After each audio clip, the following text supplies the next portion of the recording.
They said he was done. After years of canceled tours, health scares, and social media posts that had his own team scrambling, Justin Bieber just headlined Coachella in front of what might have been the biggest crowd in the festival's history.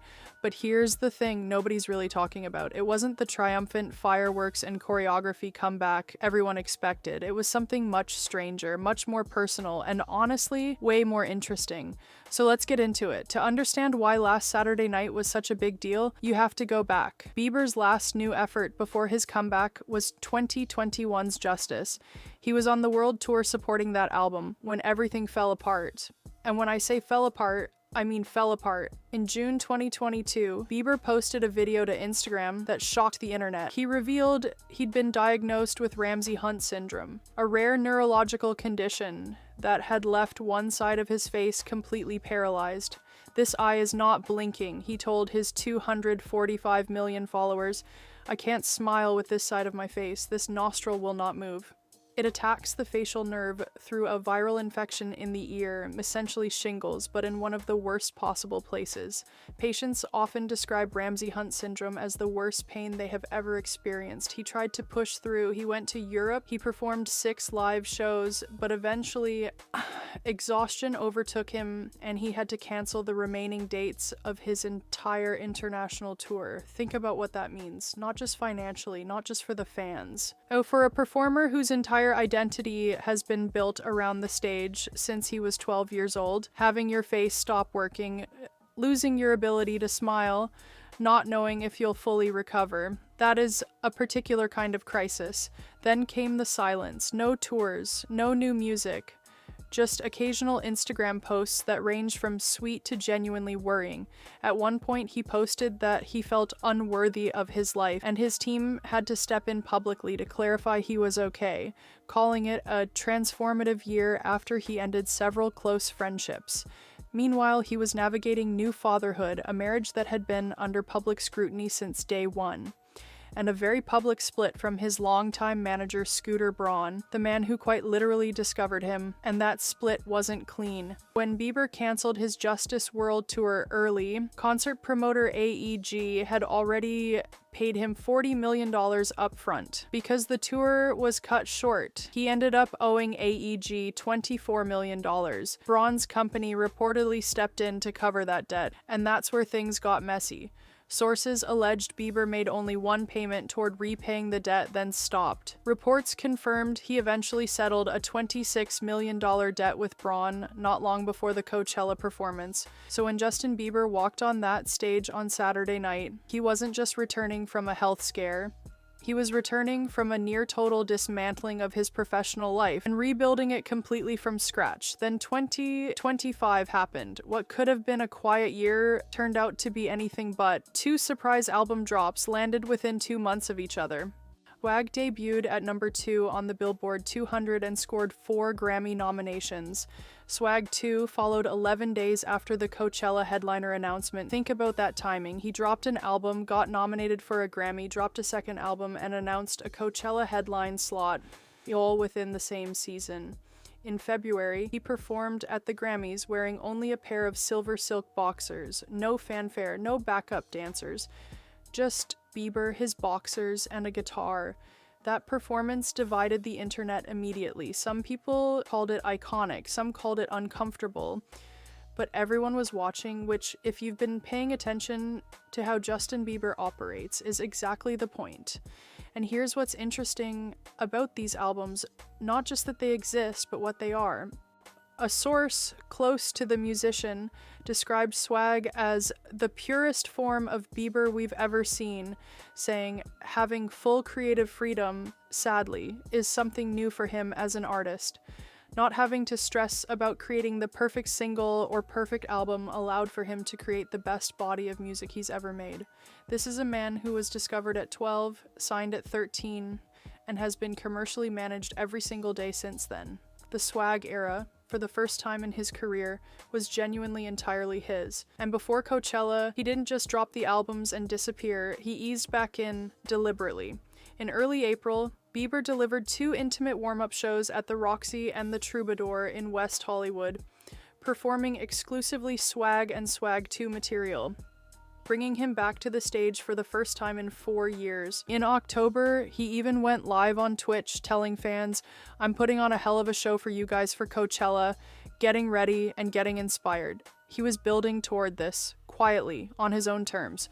Reports confirmed Bieber would pocket more than $10 million for his 2 Coachella Saturday sets, making him the highest paid act in the festival's nearly 3-decade history.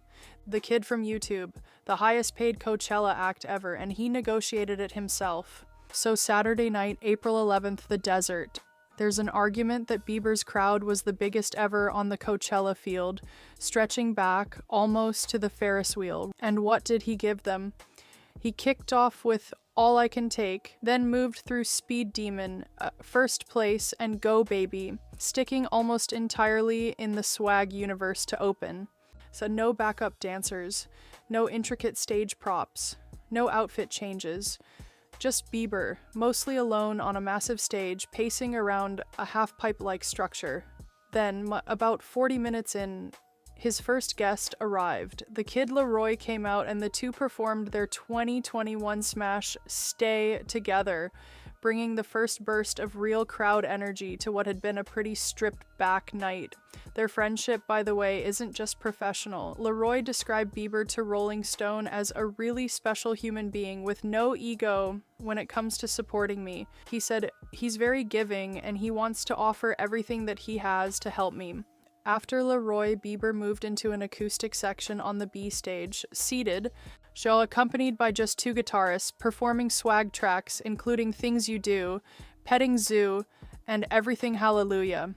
And it was here that he added the line that became the emotional centerpiece of the night, "Haley baby, hallelujah, baby Jack, hallelujah." Then he sat down at a laptop. For a lot of people, that was the surprise. The man who once sold out stadium tours with full production was standing on one of the biggest stages in the world with basically a laptop. And that laptop is where things got really interesting.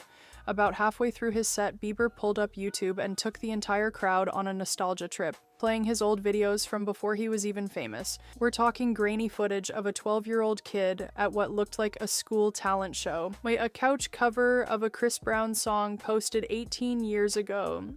With 64 million views, he sang along to his younger self on a screen the size of a building, before inevitably falling down an internet hole. He even played one of his less flattering moments, a paparazzi confrontation clip, and said over it, "I'm a dad, I'm a husband. It's not clocking to you that I'm standing on business, is it?"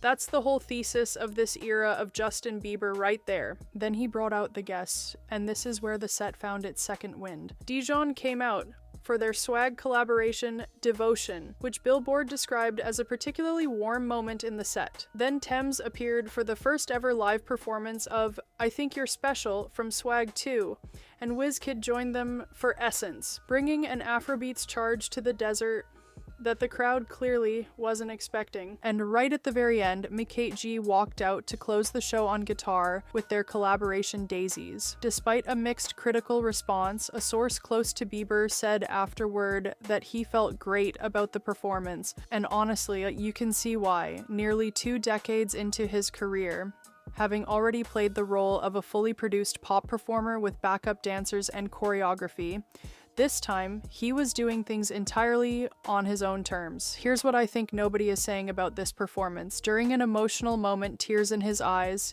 Bieber sang a new version of Everything Hallelujah with the added line, "Haley baby, hallelujah, baby Jack, hallelujah." The man who spent years being one of the most scrutinized, mocked, toured and dissected celebrities on the planet stood on the biggest stage of his career and cried singing about his wife and his kid. Rolling Stone called it too basic and said he missed the mark. And look, the critics aren't wrong that the production was stripped back, but I think they're missing what they actually watched. This wasn't a comeback designed for critics. It was a man showing you exactly who he is now. No show, no armor, just a laptop, some fireworks, and a lot of feelings.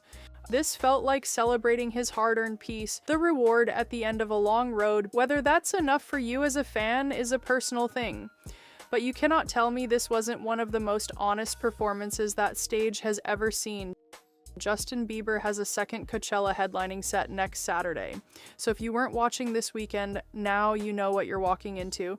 Is this the full comeback, or is this just the beginning of something even bigger? Allegedly. We'll find out soon. If you're new here, this is Allegedly Ours. We cover what the headlines leave out. Subscribe so you don't miss the next one.